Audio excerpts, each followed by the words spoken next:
The creepy case of the mysterious traveler. This story took place in 2009 in Sligo, Ireland. The case is well documented and quite famous, but it presents an unsolvable puzzle. It's about a man named Peter Bergman, except it's not his real name. Nothing about him is known for a fact, but his last days on Earth are recorded in minute detail. This is what happened. On June 12, 2009, a man took a bus from Derry to Sligo. He checked into the Sligo City Hotel as Peter Bergman. The man appeared to be in his late 50s. He spoke with a pronounced German accent. He was wearing clothes from C&A, a popular brand in Germany and Austria. Bergman was neatly dressed and a heavy smoker. He was carrying a black carry-on bag. He listed his address as being in Vienna, Austria. Security camera footage shows the man leaving the hotel. He had a purple plastic bag with him, apparently full. His movements around Sligo were also partially recorded. But this is where things started to get curious. The purple bag apparently held some items. Bergman disposed of them one by one. He always chose blind spots not covered by cameras. None of the items have ever been recovered, whatever they were. Of course, the footage was only reviewed much later.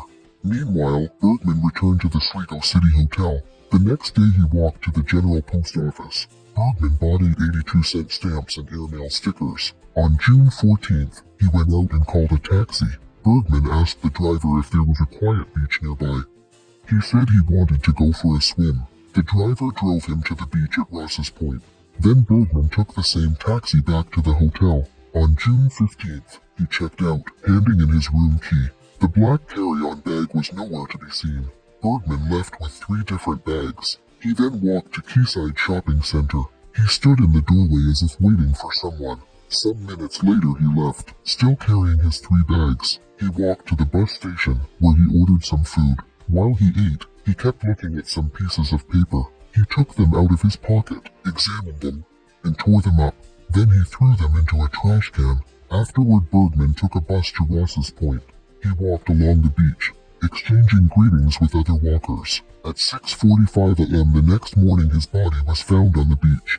It looked like Bergman had drowned himself. He was wearing swimming trunks, underpants, and a t-shirt. There was no sign of his belongings. No ID papers or money was found. The police inquiry quickly came to a dead end. His Vienna address turned out to be non-existent. The Austrian authorities knew of no Peter Bergman. All his moves had been meticulously planned. The man had left no trail to follow. The autopsy showed he was in poor health. He had bone tumors and prostate cancer. He only had 1 kidney and a heart weakened by attacks. Despite his age and health, he had no drugs in his system. The investigation lasted 5 months but went nowhere. Peter Bergman was buried in Sligo. He remains unidentified to this day. Do you think we will ever know his story?